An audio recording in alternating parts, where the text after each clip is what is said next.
Gordan Strachan is feeling excitement more than any other emotion ahead of Scotland's decisive World Cup qualifiers. Scotland hauled themselves back into contention ahead of Thursday's visit of Slovakia after a disappointing start to Group F, when they took 4 points from their opening 4 matches.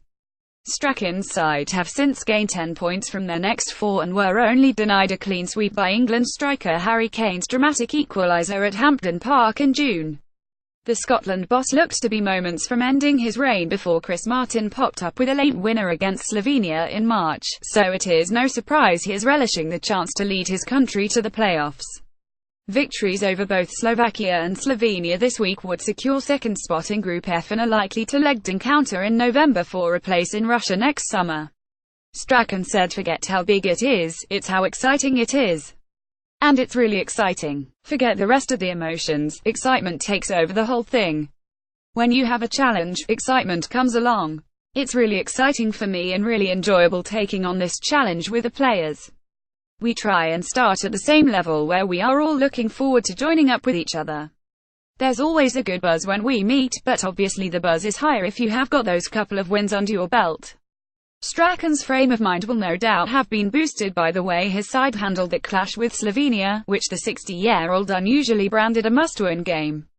"We have to deal with must-win games over the last 4, I think," he said.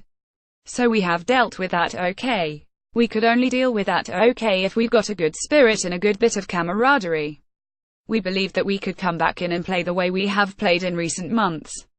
Ticket sales were nearing the 45,000 mark as Strachan spoke, and the national boss feels the Hampden crowd can continue helping his team over the line. "There were times against Slovenia when we needed their help and they gave us their help. There were times against England when we needed their help to get back in it," Strachan said. "Between the players and the fans we have dragged ourselves back in the position where we can determine our own future. Players can determine their own future, but the fans can do that as well. The more help they give us, it works, the more they give us back, vice versa." The Scotland manager has had a fairly settled team since the Slovenia game, when he built his team around a Celtic core, but he has decisions to make after injured Parkhead midfielders Scott Brown and Stuart Armstrong pulled out, along with Newcastle's Matt Ritchie. Celtic midfielder Callum McGregor and Hibernian's John McGinn both hit doubles at the weekend as they challenge for a place in the centre of the park, but Strachan revealed that Barry Bannon's display in Sheffield Wednesday's 30 victory over Leeds on Sunday had given him a real chance of starting. "You talk about John McGinn and Callum McGregor, probably the best performance I have seen over the last 3 or 4 weeks is Barry Bannon's, so he is certainly at the forefront of what we are trying to do," Strachan said.